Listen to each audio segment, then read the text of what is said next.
this week I was about to share other projects with you, and suddenly the face of the world changed and darkened.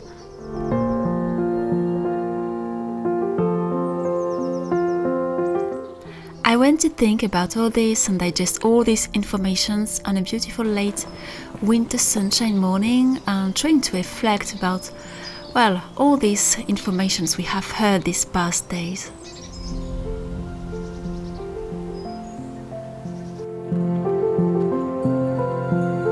For a lot of us, we had some grandfathers and other relatives involved in the two past world wars, and it's difficult to remain peaceful and relaxed hearing what we hear these days.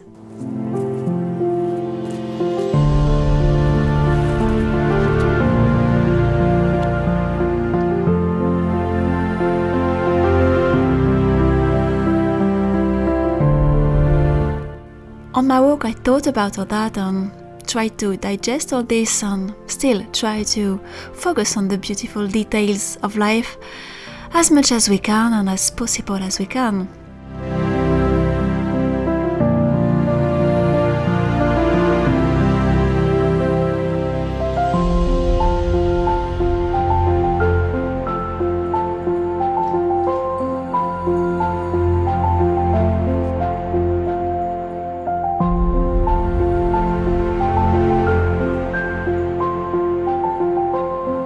And I went back in the studio working on the Fox Dancer, which is another character of the opera series, which I've started in January, that you will see finished soon.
As I was working in the studio, I thought about books, which usually never fail to comfort me and give me hope in any personal crisis, or in that case, world crisis. And I thought about two books I read last year to prepare the historical series about the Marshal that I really enjoyed, and I thought I might share a bit of those today because they are totally relating to our context. These two books were written by two young men. They were in their early 20s. One has written his journal. It was never meant to be published. And the other, his memoirs. Maybe he thought it would be published. I don't know. But they both say their life, and they tell their life in the middle of extreme difficulty and extreme horror. And still, they managed, in the middle of all that, to find, for one, some beauty, unexpected beauty everywhere he can, and the other, some funny moments. And they were actually both related to the Marshals, so it's the reason I read them. One was his soldier, one of his soldiers among many other ones, and the other was an assistant of another Marshal, and he had to deal with him. So I found some interesting information in their pages. And revisiting those pages of their life, I thought it could give us a bit of hope and certainly a smile in these gloomy days.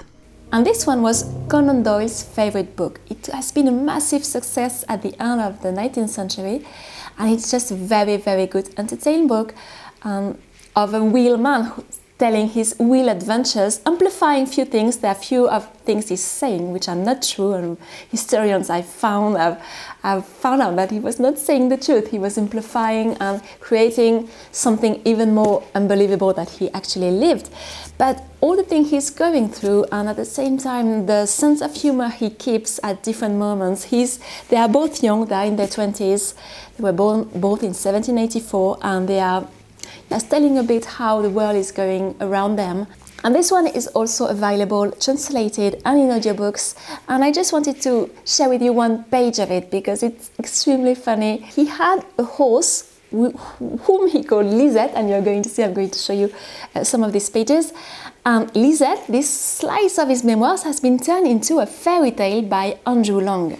So I had this book which had been offered to me by a friend many years ago, and it's a collection of Andrew Lang's fairy tales. So in France, Andrew Lang is not known at all. It's really someone that you know in the English-speaking world, but he has turned into a fairy tale this part of a chapter of Marbeau's memoirs when he's with his crazy horse, Lisette, when she's jumping over fields of dead bodies. And I forgot that the book belonged to several owners, of course, before me. And it belonged to a certain Georges, and Georges, he had a serious problem.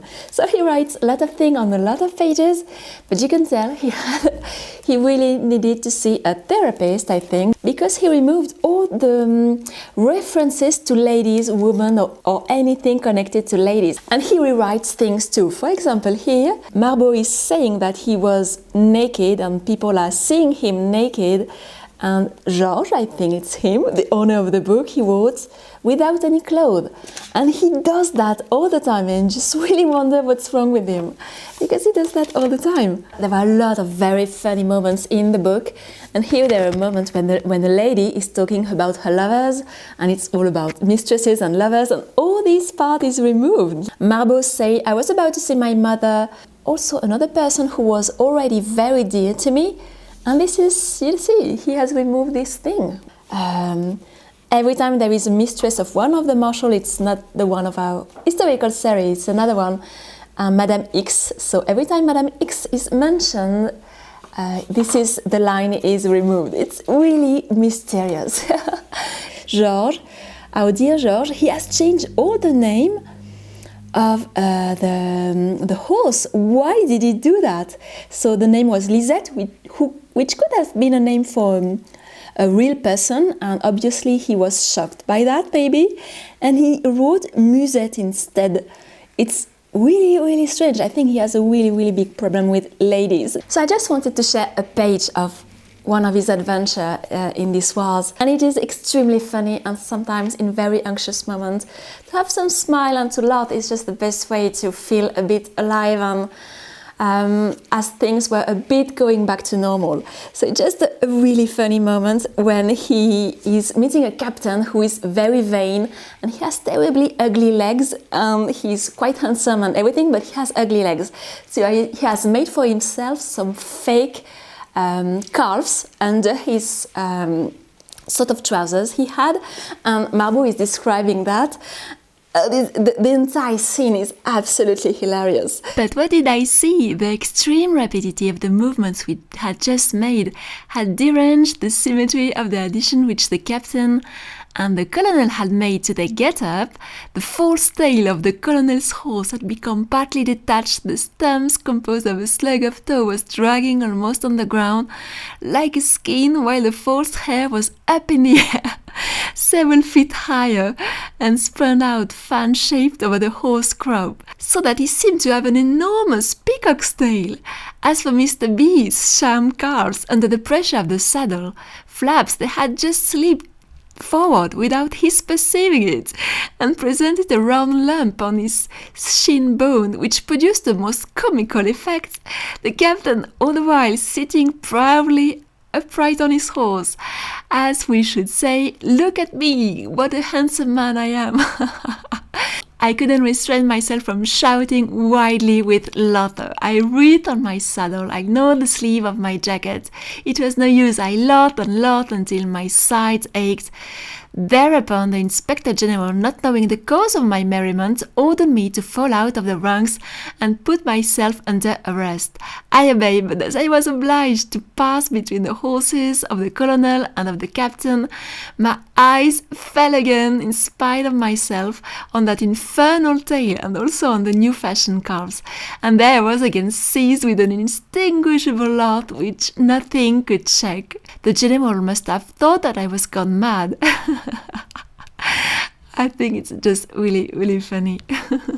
And quickly, the other book was a journal this time of a soldier who had the same age than Marbeau.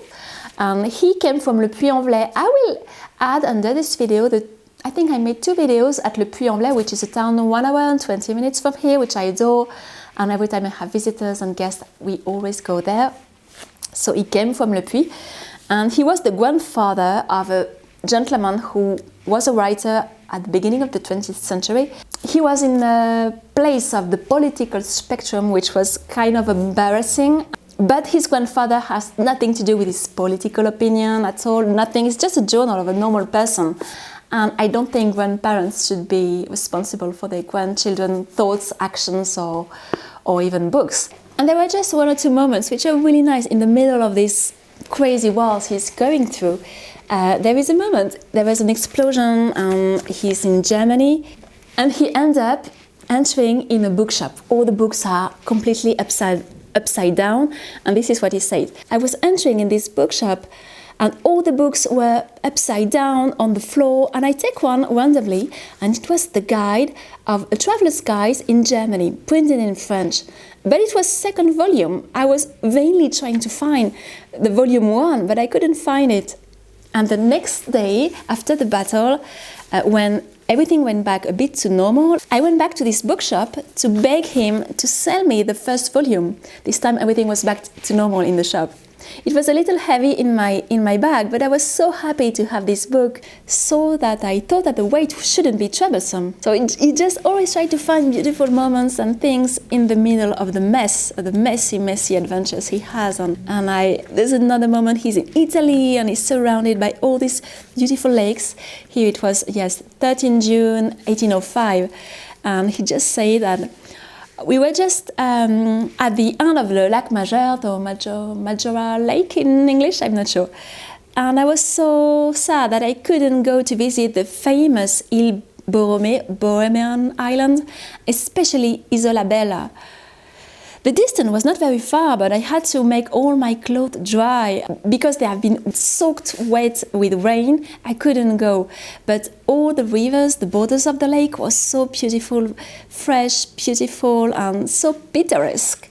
It was an enchanting land. For now, I will leave you here. I will continue to work on all my art and projects and share with you the videos I had planned to, which will show you the updates on the piece I'm working for the exhibition, which is a big island, castle island, that you are going to see very soon. Hopefully I will continue to try to share with you as much as I can uplifting videos in these troubled times, because we all need that, and I need that as much as you do, so I will for sure do my best to continue to do that. And don't forget to subscribe if you don't want to miss all the next videos coming, and I hope to see you very soon.